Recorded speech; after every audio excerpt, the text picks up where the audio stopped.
아멘. 오늘 하나님의 말씀은 열왕기상 19장 1절부터 18절까지 말씀인데요.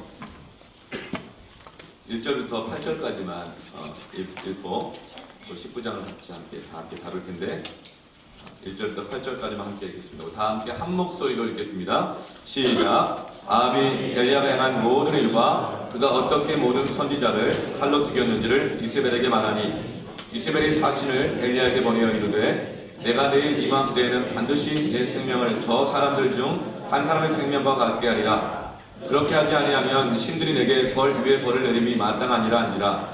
그가 이 형편을 보고 일어나 자기의 생명을 위해 도망하여 유다에 속한 브엘세바에 이르러 자기의 사환을 그곳에 머물게 하고 자기 자신은 광야로 들어가 하룻길쯤 가서 한 로덴 나무 아래에 앉아서 자기가 죽기를 원하니 이르되 여호와의 넉넉하오니 지금 내 생명을 거두시옵소서. 난 내 조상들보다 낫지 못하니이다 하고 로덴 나무 아래에 누워 자더니 천사가 그를 어루만지며 그에게 이르되 일어나서 먹으라 하는지라. 본중 머리맡에 숯불에 구운 떡과 한 병 물이 있더라. 이에 먹고 마시고 다시 누웠더니 여호와의 천사가 또 다시 와서 어루만지며 이르되 일어나 먹으라. 내가 내 갈 길을 다 가지 못할까 하노라 하는지라. 이에 일어나 먹고 마시고 그 음식물에 힘을 의지하여 40주 40야를 가서 하나님의 산 호렙에 이르니라. 아멘. 기도 시리즈로 말씀을 듣고 있죠. 첫 번째 말씀이 응답받는 기도, 그리고 변화되는 기도, 끈질긴 기도, 오늘은 따라서 회복하는 기도. 네, 회복하는 기도입니다.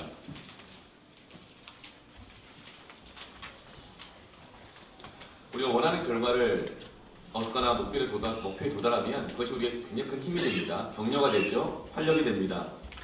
그런데 우리가 간과하지 말아야 할 것은 이 원하는 것을 얻고 목표에 도달해서 활력이 되고 힘을 얻기까지, 그것을 얻기까지 동시에 많은 에너지가 들어갔다는 사실을 우리는 간과하면 안 됩니다. 자녀를 얻으면 어때요?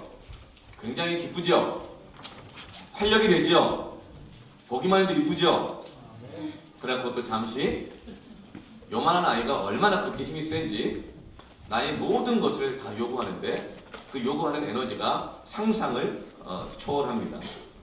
그때는 우리 마음 가운데 이제 자책이 될 때가 있어요. 아니, 하나님이 주신 자녀인데, 내가 기도했고 내 속으로 난 자녀인데, 어느덧 자녀를 그렇게 기르다 보면, 돌보다 보면 갑자기 사랑이 없는 나를 발견하게 됩니다. 심지어는 애가 막 귀찮아질 때도 있고, 허기야 뭐야 이 생각 들 때가 있고, 때로는 우유에 수면제 타고 싶을 때가 있고, 그럴 때가 있어요. 그러면서 내 마음 가운데 죄책감이 듭니다. 내가 이러고도 부모 맞나? 분명히 내가 기도해서 응답받은 자녀인데, 내 자녀인데 내가 이러도 되나? 난 엄마로 자격이 있나? 아빠로 자격이 있나? 그리고 또 내가 어떤 직장을 얻기 위해서 열심히 기도했단 말이죠. 그래서 직장 들어갈 뿐만 아니라 또 열심히 일을 했더니 기도 가운데 응답받고 해서 승진도 막 됐어요. 굉장히 기쁘죠? 승진되면서 얼마나 활력이 막 생겨요? 그런데 곧이에 어떤 일이 생깁니까? 아니, 왜 저 사람은 저렇게 받기를 못하나? 아니, 왜 나한테 대드나? 왜 나한테 이런 무리한 요구를 하나? 왜 상사가 왜 저렇게 받기 못하나? 왜 난 누르나? 밑에서 치받고 위에서 누르고. 그러면서 어때요? 내가 기도하고 응답받은, 내가 활력이 되었던 그 직장이지만, 어떤 그런 사업이지만 그저 내 마음 가운데서 원망이 생기고 사랑이 다 없어지고 기쁨이 없어지는 것을 발견해요. 그럴 때 우리만 정죄하게 됩니다. 야, 네가 기도했고 받았는데 하나님 주신 건데. 그런데 여러분, 그때 정죄하지 않기를 바랍니다. 그것이 사실일지라도 회복하는 기도로 나아가기 위해서는 그때는 정죄할 때가 아니라, 따라하십시다. 내가 지쳤구나. 내가 지쳤구나. 이때는 회복의 기도가 필요한 때인 것을 깨달으시길 바랍니다. 근데 마귀는 계속 우리를 정죄하게 만들어요. 더 침체하게 만들고 더 이렇게 기지맥진하게 만듭니다. 그러나 하나님은 오늘 엘리야가 완전히 침체되었을 때 왜 침체되었어요? 그 앞에 어떤 일이 있었습니까? 바알의 우상 섬기는 제사장 450명과 아세라를 섬기는 이 선지자 400명, 도합 850대 1로 싸워가지고 하늘에 불이 내려서 영적 승리를 얻었어요. 그리고 3년 반 동안 기근이 왔는데 이 엘리야가 7번이나 계속 반복하며 계속 정말 무릎 사이에 머리를 넣고 기도했더니 비가 왔어요. 엄청난 기적이 일어난 것이죠. 그래서 정말 큰 힘이 됐고 활력이 되었습니다. 그런데 그렇게 기도하기까지, 그런 치열한 영적 싸움을 하기까지 사실은 엘리야 안에 있는 엄청난 많은 영적인 육체적인 에너지가 소모 고갈되고 있었던 것이죠. 당시에는 엘리야 그렇게 안 할 수가 없었어요. 왜냐하면 당 이스라엘의 왕이 아합이었고 부인이 이세벨이었는데요. 아합이 바알신을 섬기는 거예요. 이세벨이 아세라신을 가지고 들어와가지고 아세라신을 섬기는 거예요. 당시에 이스라엘의 공식적인 종교는 바알과 아세라신이었어요. 왕과 왕비가 인정하는 제사장, 선지자들은 다 바알과 아세라를 섬겼기 때문에요. 그러면서 지금까지 성전, 하나님의 말씀을 붙들고 하나님을 믿는 신앙은 이제 어떻게 된 겁니까? 이제 이스라엘에서 토속신앙으로 바뀌어버린 거예요. 4월 초파일이라든가 무슨 날만 되면 한번 가는 어떤 그런 토속신앙처럼 된 거예요. 완전히 영적 상황이 역전돼 버린 것입니다. 혹시 우리의 신앙이 그러지 않나 한번 살펴봐야 돼요. 이것이 역전되면요 엄청난 영적인 침체가 오게 되어집니다. 그래서 이 엘리야가 이래서는 안 되겠다 해서 이 바알 선지자 450명 나와 아세라 선지자 400명 나와 850대 1로 맞짱을 뜬 거예요. 뭘로 승부를 걸었죠? 예배드리자. 그럼 너도 한 예배드려라. 나도 예배드린다. 거기 임하는 하나님이 진짜 신 아니겠냐? 그래서 바알과 아세라 이 선지자들이 뛰고 춤을 추고 난리를 피고 심지어 잔해를 해가면서까지 했지만 아무 일이 일어나지 않았지만 엘리야가 한 사람이 하나님 앞에 신령과 진정으로 나아가 예배했을 때에 그 가운데 불이 임한 줄을 믿습니다. 하나님 우리의 변화는 뭘로 승부 걸어야 되냐면 예배에서 승리하지 못하면 절대 변화 안 됩니다. 사실 우리 모든 침체의 원인은 뭐냐면 예배의 대상이 바뀌었기 때문에 그런 거예요. 하나님을 믿는 신앙이 토속신앙으로 돼버렸다고요. 집집마다 성당도 있었어요. 그러나 이 나라에서 공식적으로 인정하는 신앙은 뭐죠? 바알 신전인 거예요. 그래서 이 성전은 절기만 가는 거예요. 6월절 때 가고요. 맥주감사절 때 가고요. 절기 때만 가요. 그런데 바알은 날마다 가요. 그리고 집집마다 가면 집에 아세라 신상이 있어요. 요만큼 신상이 있다는 거예요. 예배 대상이 바뀌었을 때 이스라엘에 기근이 왔고 영적 침체가 왔던 거예요. 그래서 이 엘리야가 예배를 승부를 거는 겁니다. 그러니까 예배 가운데 놀라운 부흥이 있고 그리고 와서 그 앞에서 이 바알 선지자 450명을 다 죽여요. 제거하는 거예요. 그걸 봤을 때 아무도 꼼짝 못해. 아무도 말 못해. 왕, 이세벨 왕은 아무 말도 못해. 왜요?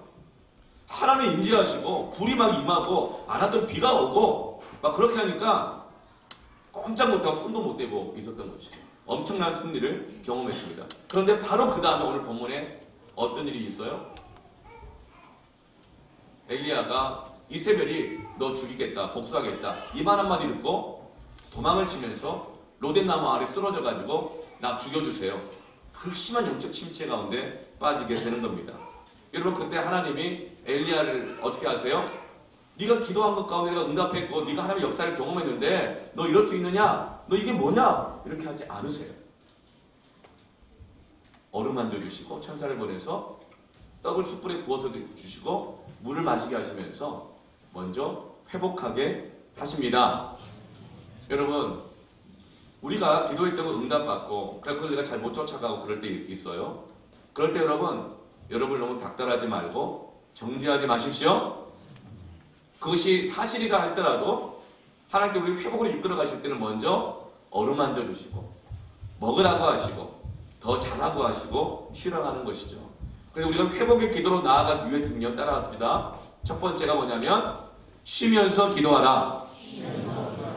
야 목사님 교회 오래 다닐만 하네요. 목사님한테 이런 말도 듣고요. 쉬면서 기도하라. 네. 여러분 쉬면서 기도해야 회복의 기도로 나아갈 수 있습니다. 사로니가전서 5장 17절 말씀에 쉬지 말고 기도하라 그랬죠. 항상 기도하는 것이죠. 시시콜콜 기도하는 것이죠. 그것은 쉬면서 기도해야, 회복의 기도가 있어야 쉬지 않고 기도할 수 있습니다.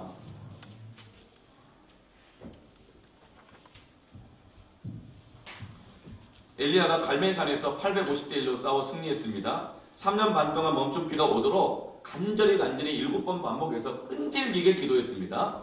그래서 응답을 받았습니다. 그러자 하나님의 능력이 임했고 엘리야는 그 비가 내린 폭우를 뚫고 왕의 마차보다 더 빨리 달려서 엄청난 영적 승리를 경험했고 모든 사람들이 엘리야를 함부로 못했고 두려워했었어요.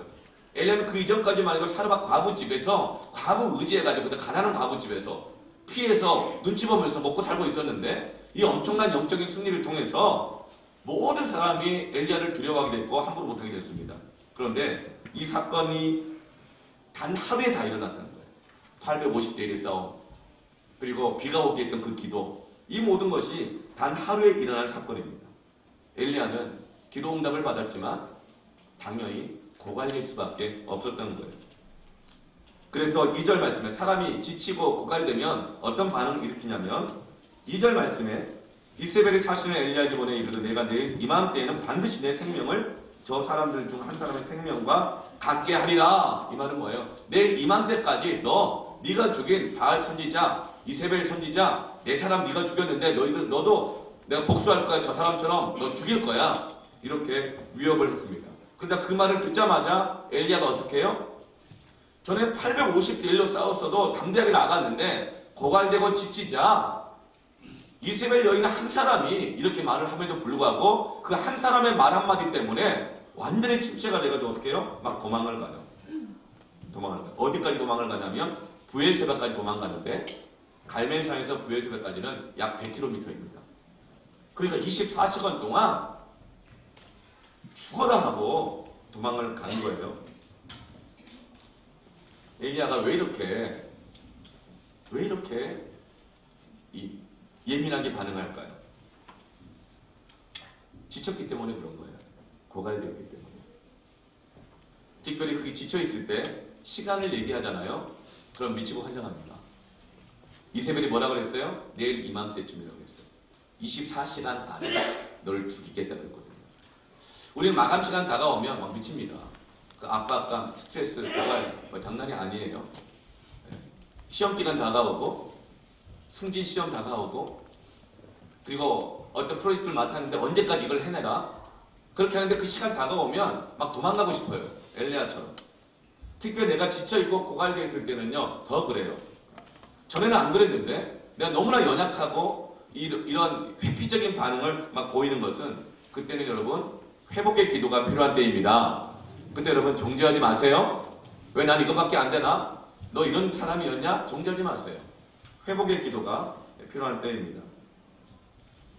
우리가 사랑하지만 사랑했던 사람에 대해서 사랑이 안 느껴질 때가 있어요.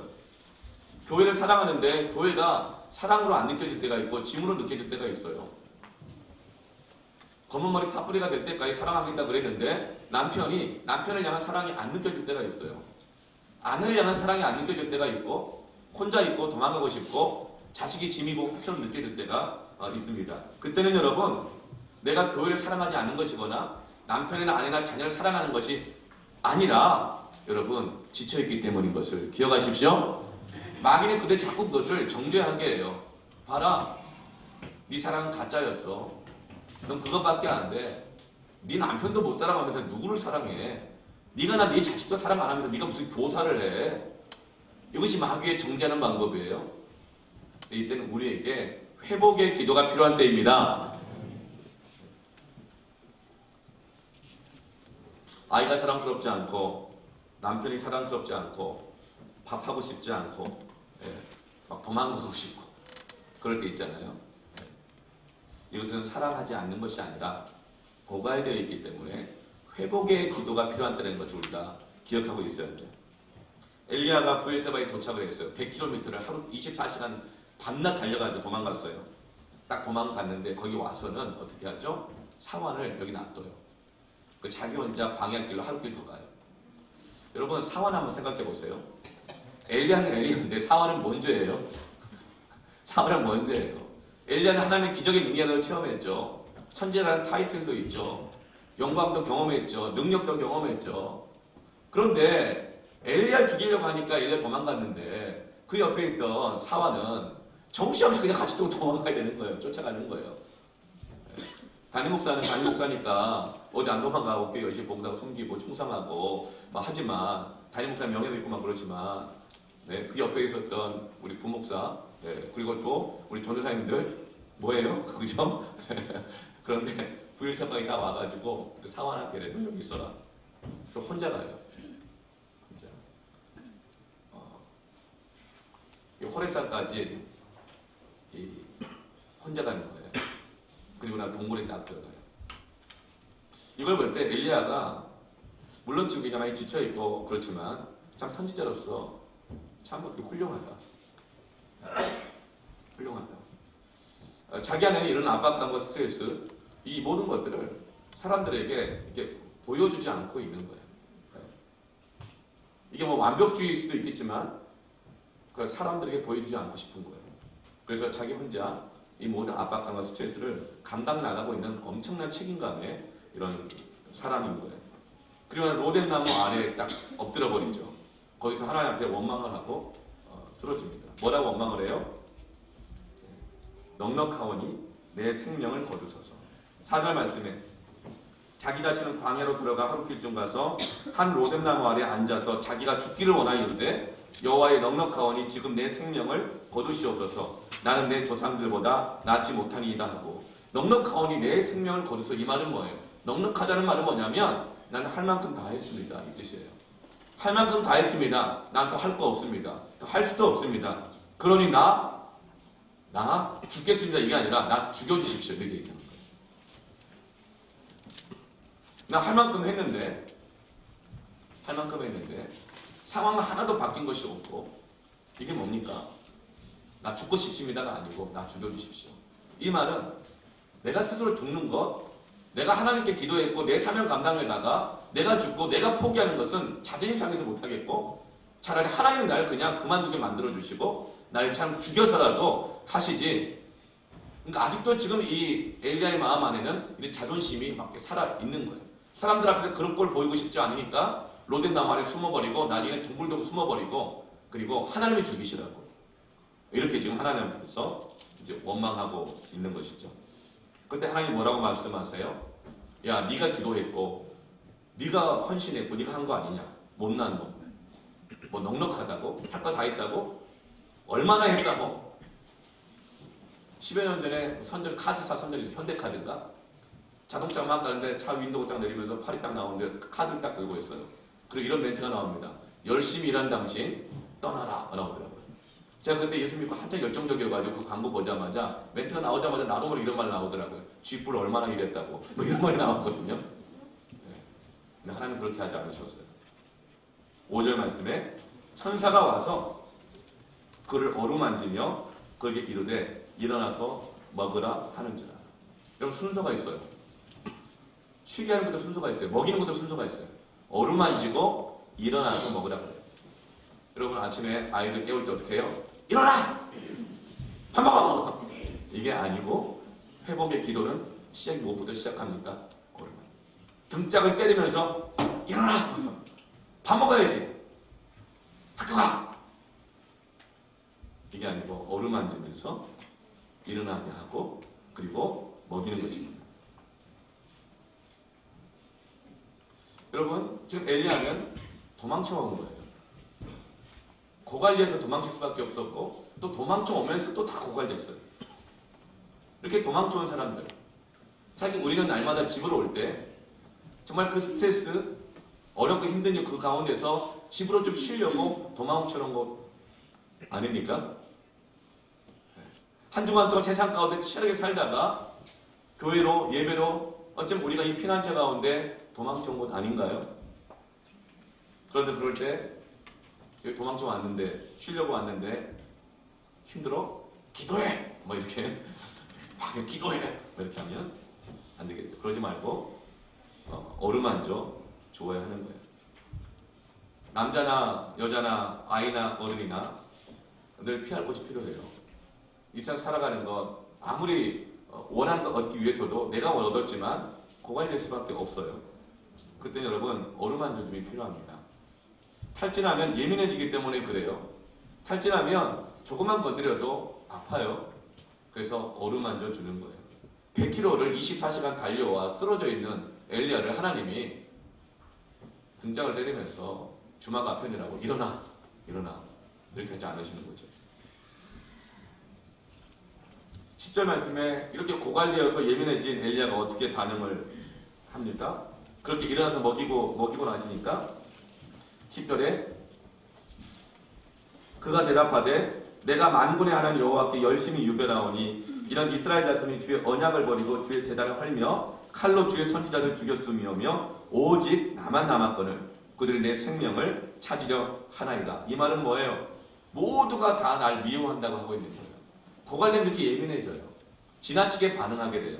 모두가 날 미워한대요. 모두가 날 죽이려고 한대요. 사실은 뭐예요? 모두가가 아니라 이세벨 한 사람이에요. 이세벨 한 사람인데도 불구하고 지쳐있을 때는요, 그 한 사람의 말이 모두가 나를 그렇게 대하는 것처럼 느끼게 만들어요. 그럼 침체하고 우울하게 됩니다. 한 사람과의 관계만 어려워져도 모든 사람과의 관계가 다 깨져버리고 방 안에 숨어버리고 싶어요. 이때는 여러분 정지할 때가 아니라 회복의 기도가 필요한 때입니다. 어루만져줘요. 먹이고 맛있게 해야 되는 겁니다. 어떤 분은 고갈되다 보면 뭐 이렇게 얘기를 할 때가 있어요. 별거 아닌 일인데도 당신은 한 번도 내 말을 들어준 적이 없어. 당신은 한 번도 말뿐이지 그렇게 한 적이 없어. 여러분 그렇게 말할 때는 여러분 고갈되어 있을 때거든요. 그때 어떻게 해요? 한 번도라고? 달려 갖고 와봐. 한번 따져볼까? 진짜 한 번인지? 이렇게 하는 것이 아니고 그냥 어루만져 주시길 바랍니다. 보듬어 주는 거예요. 그리고 한마디 하는 거예요.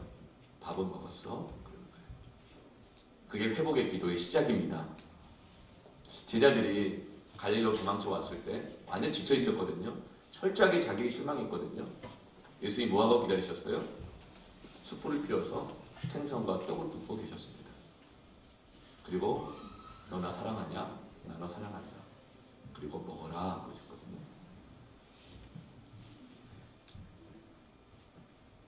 어떤 사람이 이렇게 말해요. 목사님, 한국교회 다 썩었어요. 한국교회 다 죽었어요. 기도도 다 죽었고요. 의인은 하나도 없어요. 믿을 사람은 하나도 없어요. 그때 한번 따져볼까? 진짜 하나도 없는지? 이렇게 하는 것이 아니라 아, 고갈되었구나. 지쳐있구나. 그때 어루만져 줘야 합니다. 그리고 보듬어 줘야 되는 거예요. 그리고 밥은 먹어야지 물어보는 거예요. 사람이 고갈되어 지치면요, 이렇게 굉장히 예민하게 반응하게 되어 있습니다. 부부관계 속에서도 고갈되면 그래요. 왜 맨날 나만 이렇게 할까? 나는 이렇게 간절한데 당신은 아무 생각이 없는 것 같고, 이건 나 혼자만의 생각인가? 나만 남았거늘 왜 맨날 나만 해야 돼? 그런 마음이 들 때 있잖아요. 그런 말을 할 때는요, 아무 말 하지 말고 판단하지 말고 어루만져주고 위로해주고 훈장구를 가시기를 바랍니다. 불구이 하나님처럼. 어떤 사람이 이렇게 말해요. 먹는 걸로 날 어떻게 하려고 하지 말라고. 먹는 걸로 위로가 될까요? 됩니다. 여러분 지금 엘리야는요, 여기 도망쳐 와가지고 죽겠다 그랬잖아요. 그런데 원래 자기 생명을 위해 도망쳤다 그랬어요. 죽고 싶다는 말 다 거짓부렁입니다. 살고 싶은 거예요. 가장 오래된 거짓말 중 하나가 나이 들어서 죽어야지. 그럼 자리 알아봐 드릴까요? 이렇게 하나요? 그러면 안 돼요. 네. 살고 싶다는 거예요. 건강하게, 행복하게, 기쁘게, 사랑하면서 살고 싶다는 거예요. 먹는 걸로 위로가 될까? 여러분 먹는 게 위로가 됩니다. 지금 죽겠다고 했던 엘리야가 쓰러지쳐 자고 있었어요. 근데 하나님이 어루만져 주시면서 일어나 토닥토닥 하면서 먹으라니까. 먹어요 안 먹어요? 방금 전까지 죽겠다고 했는데 왜 먹을까요? 어루만져 줬기 때문에 그런 거예요. 이게 회복의 시작입니다. 여러분 어루만져 주십시오. 네. 그랬더니 어떻게 8절 말씀에 40주 40야를 걸어서 하나님의 산 호렙에 이르게 되는 겁니다. 도망쳤던 길에서 이제는 다시 하나님을 만나는 그 자리로 가게 되는 거예요. 저는 20대, 30대까지만 해도 고통에 대해서는 영광스럽게 생각을 했고 편한 것은, 쉬는 것은 죄악시 여겼던 성향이 굉장히 강했어요. 자기 일은 자기가 해야 되고 해야 될 일은 어떤 고통과 어려움이 있어도 하루에 잠을 2시간, 3시간 밤을 새더라도 해야 되고 약속은 꼭 지켜야 하며 하여튼 뭐 그랬어요. 그러면서 그렇게 지켜나가는 나를 보면서 아 역시 난 내 열심히 유별나, 난 대단해, 만족하고 기뻐하고 난 하나님 앞에다 바르게 살고 있다고 생각했고 그렇게 살지 못하는 사람들을 보면서 한심해하고 그리고 개조의 대상으로 보고 그러면서 이러고 내가 너 때문에 내가 있는 거지 하면서 사명감을 느끼고 막 그랬단 말이죠. 그런데 그때는 뭐 20, 30대는 그런 생각도 했어요. 그때 카페에서 처음에 커피숍 다방에서 먹는 커피 말고 커피 전문점이 처음 생겼어요. 자댕이라고 하는 커피 전문점. 그때 그 커피 한 잔 500원이었거든요.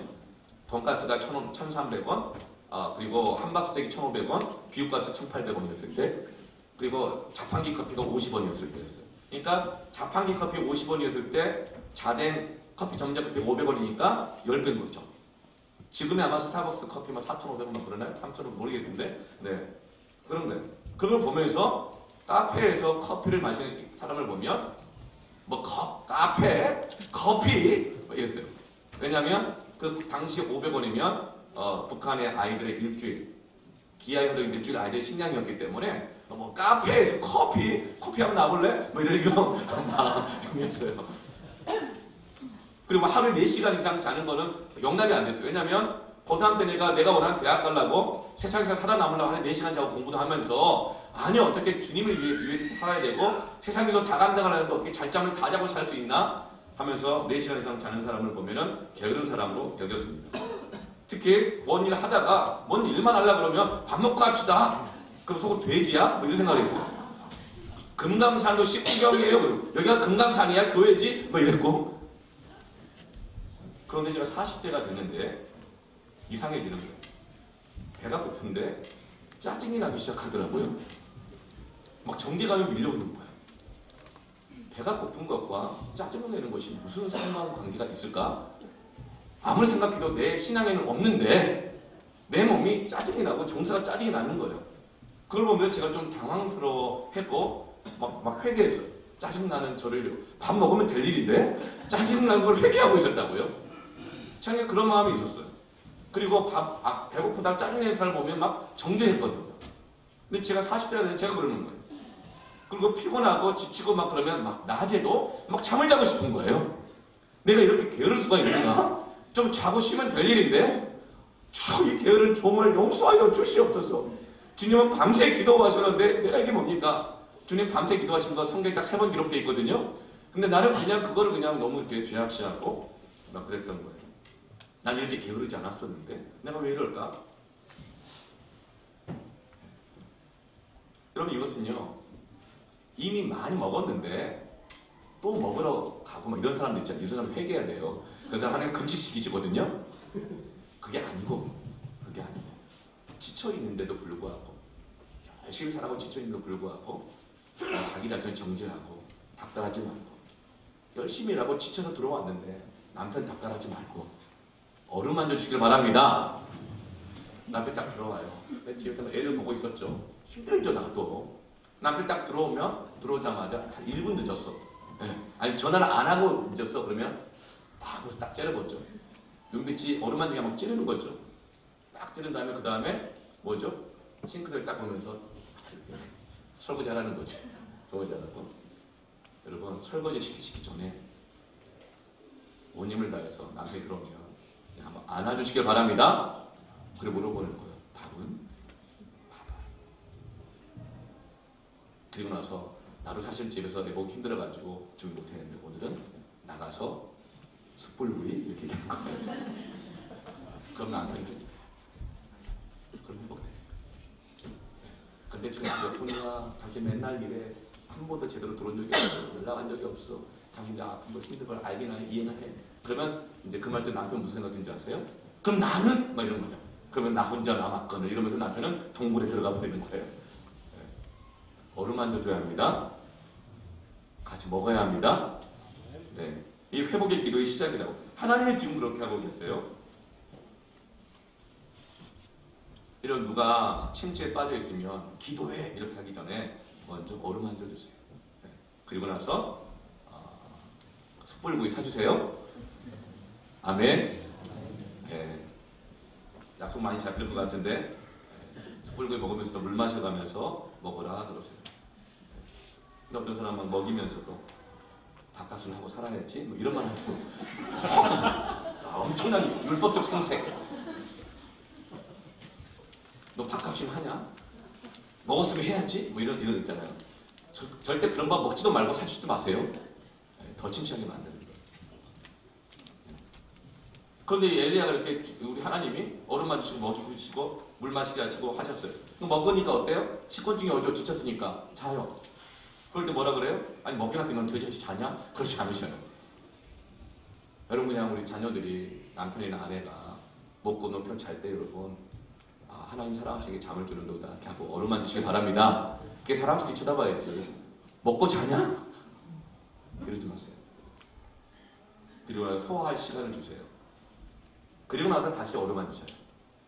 그만 자! 자만큼 자서 먹기도 했잖아! 이렇게 아니라 또 어루만 드세요. 그리고 토닥토닥 하시면서 또 일어나 또 먹이세요. 그러고 나서 엘리야가 회복이 됩니다. 그럼 우리의 침체의 90%는요 숯불구이 먹으면 회복된 일입니다. 여러분 아멘 하세요. 아멘. 왜냐하면 우리의 침체의 원인은요 대단한 이유 때문이 아니라는 거예요. 지쳤기 때문에 그런 건데 대단한 것들이 아닌데 그것을 어루만지지 못하고 먹이지 못하고 품어주지 못하니까 그것이 90% 침체하게 되는 겁니다. 그래서 여러분 숯불구이 먹으면 회복된다. 우리가 큰 문제로 넘어지는 건 아니다. 네. 그걸 알아야 돼. 그런데 그냥 그 큰 문제를 예민하게 그냥 너무 큰 문제처럼 당신은 늘 막 이렇게 항상 이러면서 더 서로만 침체하게 되는 것이죠. 여러분 오늘 예배 드리고 꼭 식사하고 가시기를 바랍니다. 집에 가서 밥 먹지 말고 교회에서 밥 먹고 가자 그러면요. 우리 교회 말고 저기 교회에서 그러고 남편이 그런데 넌 거지냐? 너 밥 하기 싫어서 그렇지? 뭐 이렇게 얘기한대요. 여러분 밥 한 번 남이 해주는 밥 먹는 게 얼마나 큰 쉼인데요. 여러분 꼭 밥 먹고 가시기 바랍니다. 네. 얼마나 큰 쉼인데 그게 은혜예요. 교회 가면 밥 준다니까요. 맛있게 드시길 바랍니다. 네. 그리고 나서 또 먹고 났으면 일을 해야지. 제발 그런 짓 하지 마시고 설거지 해야지. 그렇게 도리 있는 척 하지 마시고 그냥 어차피 순서 돌아가게 돼 있거든요.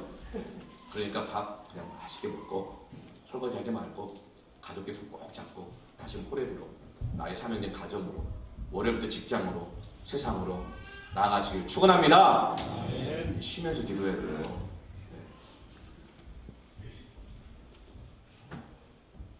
그런데 또 이렇게 밥을 많이 먹었다는 거죠. 그런데 이제 또 가면서 야 오늘 식욕 돋는다 그러면서 또 다른 식당 또 가고 하면서 그런 쉼을 얘기하는 게 아니에요. 그런 먹방 이런 얘기하는 게 아니에요. 어디로 가요? 하나님의 산 호렙으로 가는 거예요. 하나님 우리 몸을 회복시켜 주시면 우리 마음을 어루만져 주시면 이제 그 회복함을 가지고 하나님의 산 호렙으로 가는 겁니다.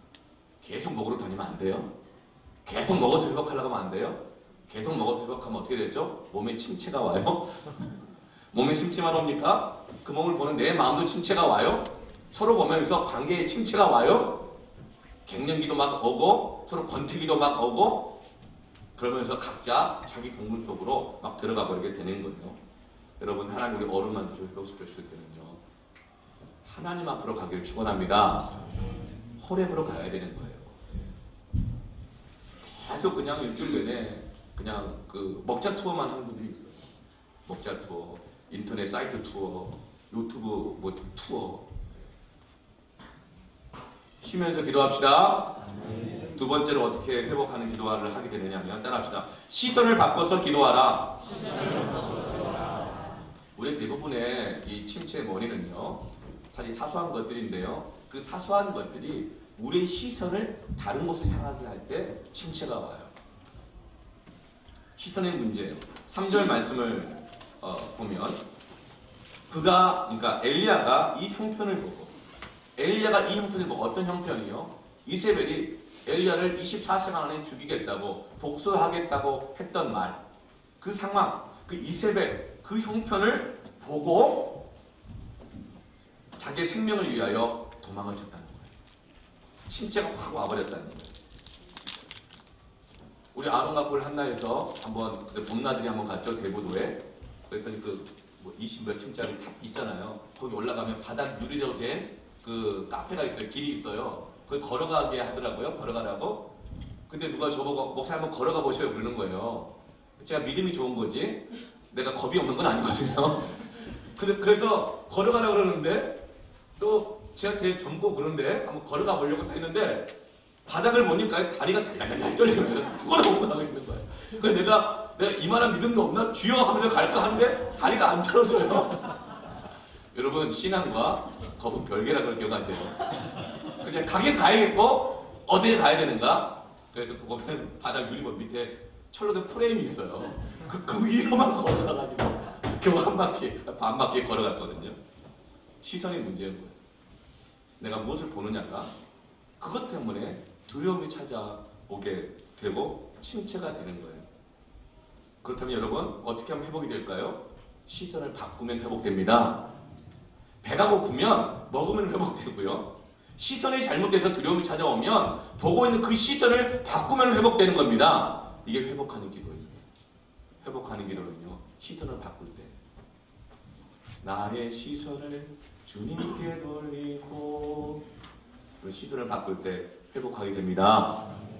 그냥 믿습니다 하고 그런데 욕심 생각 계획을 막 고정해놓고 하지 말고 나를 두렵게 하는 그 대상 그것으로 하나님께로 시선을 돌리는 거예요. 여러분 왜 호렙산으로 갔을까요? 사실 이 엘리야의 몸은 회복이 됐어요. 그렇지만 엘리야의 시선은 여전히 어딜 향해 있는 것이죠? 호렙산 향해 있는 거예요. 근데 호렙산에 가서도 여전히 침체된 모습이 막 드러나요. 나 혼자 남았거든. 난 열심히 유별한데 왜 나 혼자입니까? 여전히 침체되어 있는 거예요. 왜냐하면 그 호렙산은 어떤 산이죠? 모든 선지자들의 선배요, 롤모델이었던 모세가 떨기나물 불꽃 가운데서 하나님을 만났던 것이고 부름받았던 것이고 헌신을 결단했던 것이고 율법 말씀을 받았던 것이며 모세의 중절을 통해서 하나님과 그 백성 사이에 언약이 맺어지고 이스라엘 공동체가 탄생했던 것이 바로 호렙인 거예요. 호렙산은 모든 선지자들의 영적인 고향이요, 그들의 지표요, 그리고 그들의 롤모델인 모세가 있는 곳이었거든요. 그러니까 지금 호렙까지 도망왔던 엘리야의 시선은 하나님이 아니라 여전히 무엇을 향해 있는 것이죠? 모세를 향해 있는 거예요. 그래서 4절 말씀 보면 여호와여 넉넉하오니 나를 내 생명을 거두어 가주십시오. 나를 죽여주십시오. 그러면서 나는 내 조상들보다 더 낫지 못합니다. 침체의 원인은 뭐예요? 시선이 자꾸 누군가와 나를 비교하고 있는 거예요. 비교하고 있는 거예요. 그럼 침체가 옵니다. 패밀리 모임을 하다가도 교회 학교 교사 모임, 이 패밀리 분반 모임 하다가도 옆에 반은 애들이 뭐 저는 출석했어. 그런데 내 패밀리는 나만 남았거든. 그럼 어떤 생각 들어요? 막 정죄. 나는 저 섬김이 뭐다 못하니이다. 그러나 난 자존심에서 내가 못하겠다는 말 못하겠고 나를 죽여주십시오. 나 그냥 못할 수 없도록 상황만 만들어가지고 못하게 하나님 만들어주십시오. 내 입으로 못합니다. 여전히 침체되어 있는 거예요. 침체되어 있으면서 막 예민해져 있고 막 교만해져 있고 고집스러워져 있는 것입니다. 그 이유가 뭐라고요? 호렙까지 왔으면서 하나님 바라보지 않고 호렙에서도 모세를 쳐다보고 있는 거예요. 모세를. 시선을 바꾸어야 되는 것이죠. 여러분 예배 가운데 하나님을 바라보게 되어졌는데 우리가 우울한 가운데 그냥 머물러 있을 수 있을까요? 하나님을 바라봤는데 침체할 수 있을까요? 그런데 지금 모세는 이 엘리야는 하나님의 산 호렙까지 왔는데도 왜 계속 침체되어 있죠? 우리가 예배 가운데서 하나님을 바라보는 것이 아니라 말씀을 듣고 찬양하면서도 계속 그 인간을 생각하고 있는 거예요. 보고 있는 거예요. 그럼 말씀이 선포돼 이 말씀은 그 사람이 들어야 돼. 막 이런 생각하고 있고 시선이 바뀌어져 있지 않는 거예요. 그러면 그 예배 속에서 회복이 되는 것이 아니라 계속 침체되어 있는 겁니다. 그럼 아예 그냥 결단을 하십시오. 이 예배 가운데서 내가 다른 사람 보지 않고 오직 나와 하나님만을 바라보겠습니다. 그때 회복하게 돼요. 회복의 기도가 그때부터 나오는 거예요. 엘리야 이렇게 말해요. 여호와여 넉넉하오니, 이 말은 나는 할 만큼 했다는 얘기라고 그랬죠? 그런데 왜 다른 선지자들 다 죽었습니까? 나도 저렇게 될까봐 두렵습니다. 넉넉하오니 나는 할 만큼 했는데 왜 나 여기까지 도망올 때까지 어쩔 수 없이 내 사활을 한 사람 빼놓고 그 기적 다 봤던 이스라엘 백성들 왜 아무도 나를 지지해주지 않습니까? 아무도 없네요. 변한 건 하나도 없습니다. 안 변했다는 거예요. 내가 안 한 게 뭐 있냐는 거예요. 최소한 다했다는 거예요. 근데 변한 게 하나도 없어요. 그러니 나를 죽여주십시오. 이 말은 왜 나를 선지자로 세웠냐 이것이죠. 여전히 지금 엘리야의 시선은 이세벨에게 향해 있고 그리고 그의 비교 대상이었던 모세에게 향해 있는 것입니다. 여러분 이렇게 계속 비교하면 아무리 먹어도 어루만져줘도 회복 안 됩니다. 그러자 하나님이 뭐라고 말해요? 너 어찌하여 여기 와 있느냐? 이 말은 너 여기 와서 뭐 보고 있냐? 하나님의 참 호렙에 와 있는데 너 지금 뭘 보고 있니? 이 말이신 거예요.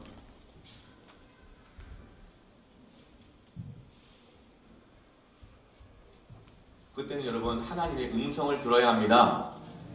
그냥 계속 어루만져주는 것만으로는 안 돼요. 먹이는 것만으로는 안 돼요. 하나님의 음성을 들어야 돼요. 9절 말씀을 보면요. 엘리야가 그곳 굴에 들어가서 거기 머물더니, 참 이것이 엘리야의 위대함입니다. 귀한 거예요. 하나님 앞에 그런 말을 들었을 때 어디 가요?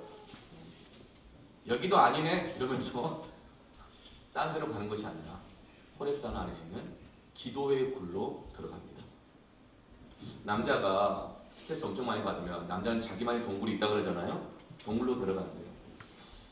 여러분 이거 사람 이 짐승들 동물도 다 그래요.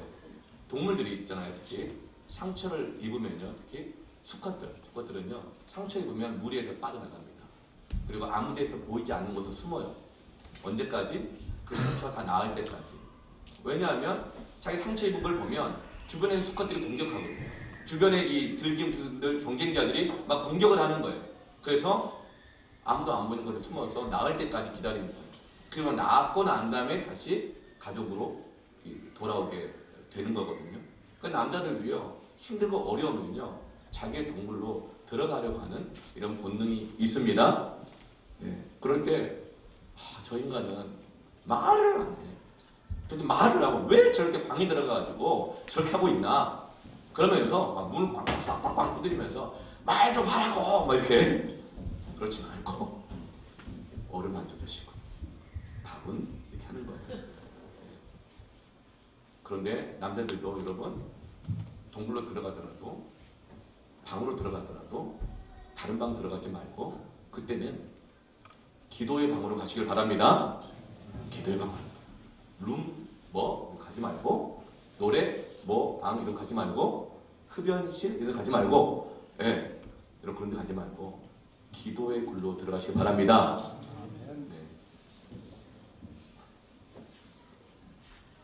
상처를 보이고 싶지 않은 마음이 있는 거예요. 남자는 자존심이거든요. 그게 정말 상하고 싶지 않은 마음이 있는 거예요. 자꾸 공격받고 자꾸 자기 이런 한계가 드러나니까 숨고 싶은 거예요. 그런데 이 엘리야가 이 기도의 동굴 안에 들어갔을 때 드디어 우리 시선이 바뀌게 됩니다. 언제 바뀌게 되죠? 여호와의 말씀이 임하였을 때 그의 시선이 드디어 바뀌게 됩니다. 9절 말씀을 보면 엘리야가 그곳 굴에 들어가 거기서 머물렀다는 게 되게 중요해요. 머물렀더니 여호와의 말씀이 그에게 임하여 이르시되. 동굴 들어가면요 깜깜해요. 엘리야가 횃불을 준비하겠어요. 후레쉬를 준비하겠어요. 동굴 들어가면 아무것도 안 보이는 거예요. 아무것도 안 보이게 되자 드디어 하나님의 말씀이 들리기 시작하는 거예요. 하나님의 말씀이 들리면 우리의 시선이 바뀌게 됩니다. 하나님 향하여 바뀌게 됩니다. 여러분이 말씀을 들으니까 시선이 하나님께 바뀌죠? 보면 여러분 막 지금 이렇게 빨려 들어오고 있거든요. 이제 몰입이 되고 있는 거예요. 그게 이 목사가 아니라 하나님의 말씀을 통해서 하나님께 우리가 지금 집중하고 있는 것입니다. 그때 회복이 막 일어나고 있는 거예요, 사실은.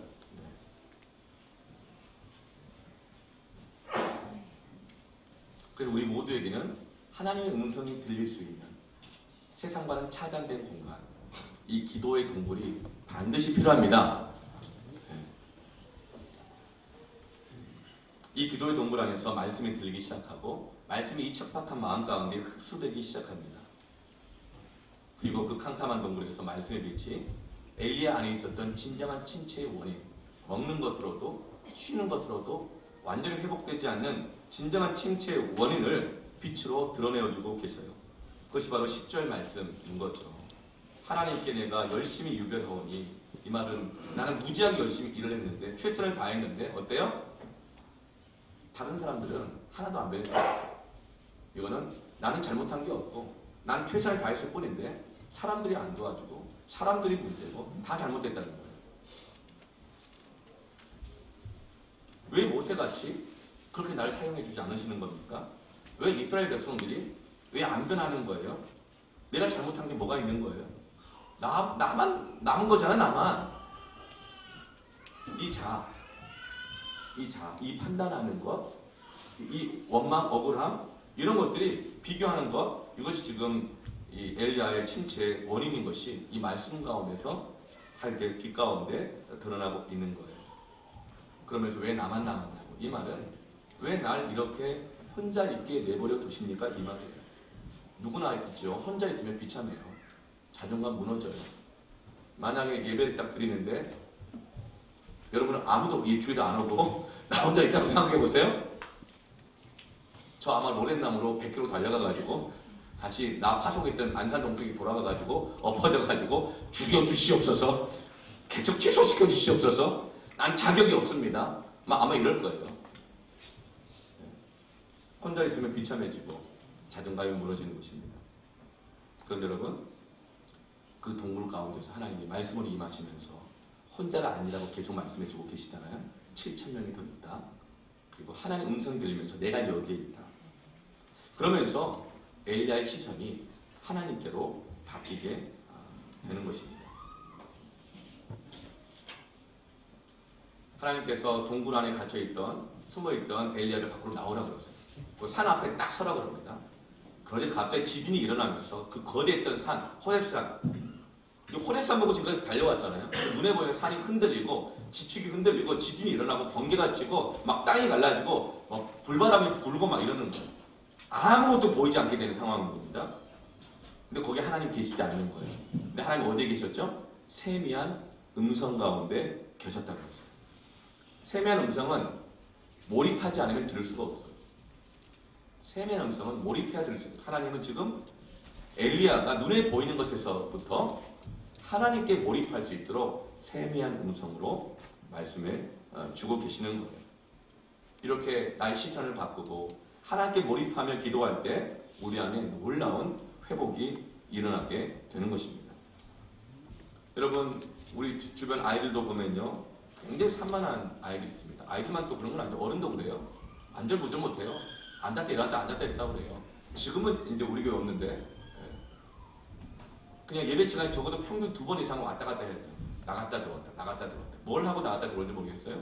뭐 화장실 갈 수도 있겠고 아니면 커피 한 잔 마시든지 아니면 그냥 한 바퀴 돌고 어떤지 모르겠지만 굉장히 산만한 아이들도 있고 막 이래요. 왜죠? 집중이 안 되는 거예요. 집중이 안 돼요. 시선이 잘못되어 있을 때 그래요. 늘 환경, 상황, 사람들, 내 욕구만 바라보고 있다 보면 집중이 안 돼요. 그런데 어느 때 집중이 돼요? 사랑할 때 집중돼요. 사랑이 뭔가요? 집중이에요. 몰입하는 거예요. 그래서 사랑하는 사람들에게는요, 우울증이 없어요. 사랑하면 우울증이 다 나아요. 사랑을 못 받으면 어때요? 우울증만 와요. 그래서 여러분, 어루만지고 밥은 뭐 이래야 되는 거예요? 닭 따라 맞는 거예요. 사랑하면 몰입하게 돼요. 사랑하면 우울증을 이기게 됩니다. 이 경찰견을 훈련하는 곳에서 훈련소에 졸업식 날이 있는데요. 어떻게 졸업식을 하냐면 개들을요, 훈련받은 개들을, 몇 달 훈련받은 개들을 1년을 딱 사회를 해요. 사회를 딱 시켜놔요. 그리고 앞에 조련사가 나와가지고 각각 이 개를 훈련시킨 조련사들이 그 개 앞에 딱 서요. 그런데 맛있는 고기 덩어리를 개와 그 조련사 앞에 딱 중간에 딱 던져놓습니다. 그때 그 고기 덩어리 딱 보면서 입맛을 다시면서 먹어야지 하고 달려가잖아요. 그럼 그 개는 탈락해요. 그런데 고기 한번 딱 보고 시선을 주님께 돌립니다. 조련사를 딱 보면 먹을까요? 말까요? 아니 이걸 지키라고 하는 건가요? 딱 물어보는, 시선을 보는 거예요. 그럼 합격. 여러분, 시선을 바꾼다는 건 뭐냐면 내 마음의 주인을 바꾸는 거예요. 내 마음의 주인을 바꾸지 않으면 아무리 먹어도 쉬어도 침체가 회복이 안 됩니다. 그런데 시선을 주님께로 바꾸면, 내 마음의 주인을 주님께로 바꾸면 회복이 됩니다. 이게 회복하는 기도예요. 그래서 회복하는 기도는요, 어루만져주고 먹이고 쉬게 하며, 그리고 어떻게 정죄하지 않고, 그리고 어떻게 해요? 내 마음의 주인인 누군가를 살피는 거예요. 내 침체의 원인이 무엇인가 살피는 거예요. 내 시선을 주님께 바꾸고, 주님이 나의 주님으로 인정하고 모셔드리고, 믿음으로 순종하게 또 결단하고, 그럴 때 놀라운 회복이 일어난 줄로 믿습니다. 세 번째로요, 회복하는 기도는 뭐냐면, 함께 따라합시다. 같이 기도하라. 엘리야가 하나님 앞에 2번이나 반복했어요. 나만 남았다. 나만 남았다고. 아무리 엘리야가 하나님의 세미한 음성을 들었음에도 불구하고 나만 남았다고. 나만 남았다고. 아직 회복이 덜 된 거예요. 계속 말씀을 들으면서, 그러면서도 목사님, 한국 교회는 다 죽었어요. 기도가 죽었어요. 의인이 없어요. 이렇게만 말하는 사람이 아직도 나만 남았다는 의식이 있어요. 왜냐면 이건 기도가 너무 지친 거죠. 근데 하나님은 너 교만하네? 이렇게 말씀하지 않으시고 더 회복이 필요한 걸 아시고 이제 회복하는 기도를 더 가르쳐 주십니다. 15절부터 18절까지 뭐라고 얘기를 해요? 하사엘에게 기름을 부어 왕으로 세워라. 예후에게 기름을 부어 왕이 되게 하라. 엘리사에게 기름을 부어 너희 후임자 선지자로 세워라. 18절에 바알에게 무릎 꿇지 않은 7,000명이 있다. 이 말은 해요. 이건 뭐냐면 나만 남았습니다. 나만 남았습니다. 그러자 하나님 뭐라고 말해요? 그러면 한마디로 이거예요. 같이 해라.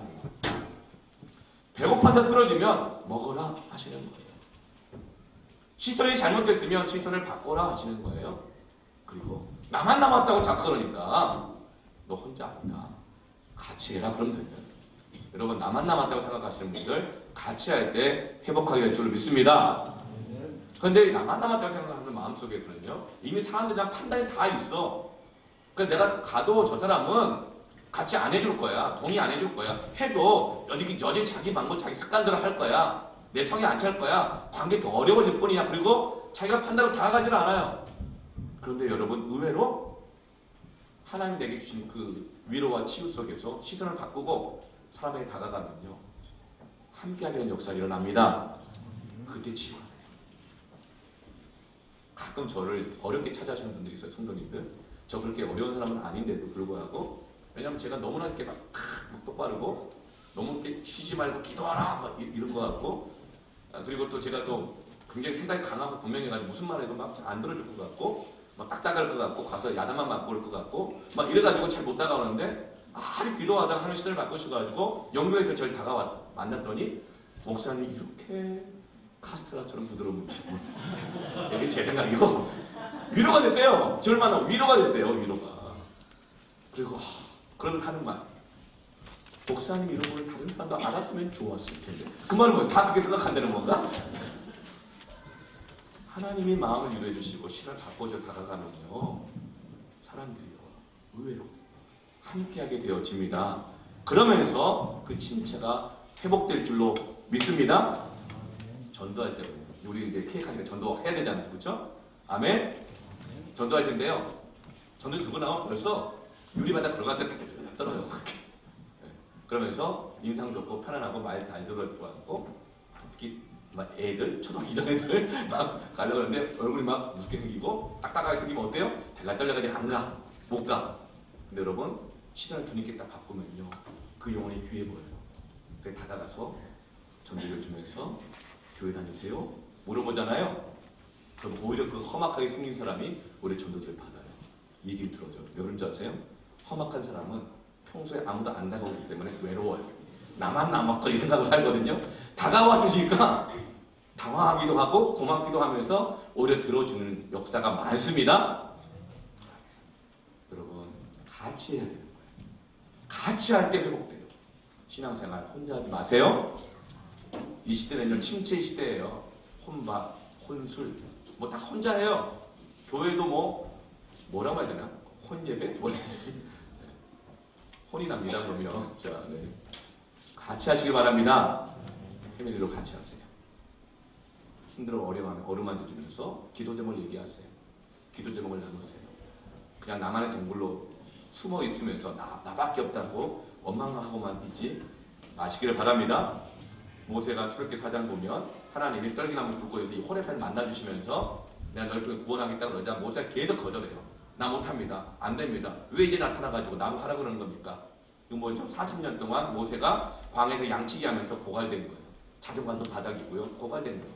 그래서 세 번째 뭐라고 말하냐면 주여 보낼 만한 자를 보내소서 이렇게 말해요. 사람이 나밖에 없습니까? 뭐 이런 말이에요. 난 자격 없으니까 나 할 마음도 없고 나 할 수도 없습니다. 괜히 또 나 험한 꼴 당하게 하지 마시고 나 건드리지 마세요. 이런 거예요. 광야에 지친 거예요. 고갈된 거예요. 외로웠던 거예요. 그때도 내가 하려고 했을 때 아무도 안 도와주고 다 배신했던 거거든요. 그런데 하나님이 그런 모세에게 뭐라고 말해요? 네 형 아론이 있지 않냐. 이렇게. 왜죠? 나 혼자 남았다. 할 수 없던 모세에게 뭐라고 말하는 거예요? 그래? 그러면 같이 해. 내가 남겨놓은 사람이 있어. 너 도와줄 사람이 있어. 함께 할 사람이 있어. 엘리야는 똑같이 7,000명의 남은 사람들을 남겨놓았다. 가서 네가 사람을 기름 부어라. 같이 하자고 그래라. 그럴 때 진정 회복이 일어나는 겁니다. 200만에 되는 이스라엘 백성들을 또 돌보고 있는 가운데 모세가 출애굽기 18장 17절 18절 말씀 보면 일이 너무나 많은 거예요. 너무나 일이 많아요. 그때 17절에 모세의 장인이 그에게 이르되 네가 하는 것이 옳지 못하다 이렇게 말해요. 모세가 힘들다고 얘기한 게 아니었고 장인이 모세한테 가서 네가 하는 것이 옳지 못하다. 이 말은 뭐죠? 모세가 너무 지쳐 보이는 거예요. 저렇게 하다 쓰러지게 된 거예요. 그렇게 하면 안 되겠다는 생각이 든 거예요. 근데 그 장인이 뭐라고 말해요? 18절에 너와 함께한 이 백성이 필경 기력이 있어야 하리니 이 일이 너에게 너무 중함이라 네가 혼자 할 수 없으리라. 그러고 난 다음에 그 다음에 뭐가 나와요? 1000부장을 세우고 이 100부장을 세우고 50부장을 세우고 10부장을 세웁니다. 이 말은 뭐예요? 모세 너 너무 지쳐 보인다. 혼자 할 수 없다. 옳지 않다. 그러니 같이 해라. 이 얘기인 거예요. 여러분 기도는요. 같이 해야 회복됩니다. 여러분 그 기도의 자리에 가시길 바랍니다. 기도의 자리에 있잖아요. 안 갈수록 침체됩니다. 그러나 갈수록 회복이 될 줄로 믿습니다. 우리 교회 가운데 여러 직분자를 세웠죠. 운영위원, 건축위원, 부장, 팀장, 안수입사, 권사, 섬김이, 부섬김이, 교사들 다 세웠잖아요. 같이 할 때 회복됩니다. 직분자들이 같이 기도해야 합니다. 같이 기도하면 활력을 얻고 회복하지만 기도하지 않고 각자 일하잖아요. 나만 남았거는 다 그래요. 하나님의 일인데도 다 짐이 돼버려요. 다 침체가 돼버리게 되거든요. 그러나 백직장만 맞대는 것이 아니라 하나님 우리가 못 주신 모든 일들을 함께 기도할 때 넉넉히 감당할 수 있는 줄로 믿습니다. 오히려 그것이 큰 힘과 능력이 될 줄로 믿습니다. 저는 목사지만 저는 새벽 기도 때 사는 거예요. 수요영 송집회 사는 거. 왜죠? 같이 기도하니까. 근데 그 새벽 기도에 나 혼자 기도해 보세요. 수용 송집에 나 혼자 기도해 보세요. 저 더 죽는 거죠. 근데 여러분 때문에 같이 기도하니까 회복되는 것입니다. 섬기 모임도 마찬가지고요. 패밀리 모임도 마찬가지인 겁니다. 회복하는 기도는 같이 기도하는 겁니다. 아멘. 내가 알아서 할게. 내 문제 내가 처리해. 하고 기도굴에 숨어있지 말고 내가 하고 말지 하면서 하다가 지쳐 나자빠지지 말고 도와줘 얘기하는 거예요. 그리고 기도해줘 얘기하는 거예요. 그럼 같이 어루만져주고 같이 기도하십시다. 마태복음 18장 19절 20절에 진실로 너에게 이르노니 너희 중에 두 사람이 땅에서 합심하여 무엇이든지 구하면 하늘에 계신 내 아버지께서 그들을 위하여 이루게 하시리라. 같이 기도할 때 풀립니다. 같이 기도할 때 결론이 맺어집니다. 잠언 4장 9절 12절 말씀 같이 함께 읽고 우리 찬양하며 기도하겠습니다. 함께 읽어볼까요? 시작.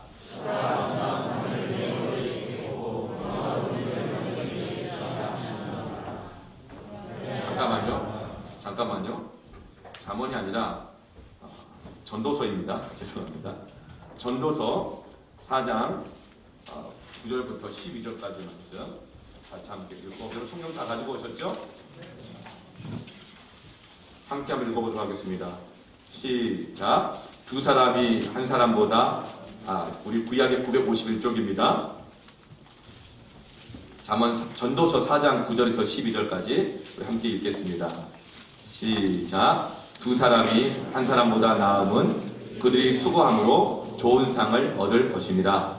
혹시 그들이 넘어지면 하나가 그 동물을 붙들어 일으키려니와 홀로 있어 넘어지고 붙들어 일으킬 자가 없는 자에게는 화가 있습니다. 또 두 사람이 함께 놓으면 따뜻하거니와 한 사람이면 어찌 따뜻하랴. 한 사람이면 피하겠거니와 두 사람이면 맞설 수 있나니 세계들은 쉽게 끊어지지 아니하느니라. 전도자가 세상에 다 모든 게 헛되다가 있어요. 유일하게 헛되지 않은 게 뭔지 아세요? 이거예요. 전도서에 보면 유일하게 헛되지 않은 게 이거예요. 먹는 것도 헛되고 고운 것도 헛되고 아름다운 것도 헛되고 권세도 헛되고 명예도 헛되고 지식도 헛되고 오래 산 것도 다 헛된데 유일하게 헛되지 않은 거 함께하는 것입니다. 교회입니다. 이게 진정한 회복입니다. 이걸 함께 찬양하며 나아갔으면 좋겠습니다. 아무것도 두려움, 우리 시선이 하나님께로 바뀌어질 시간 되길 바랍니다.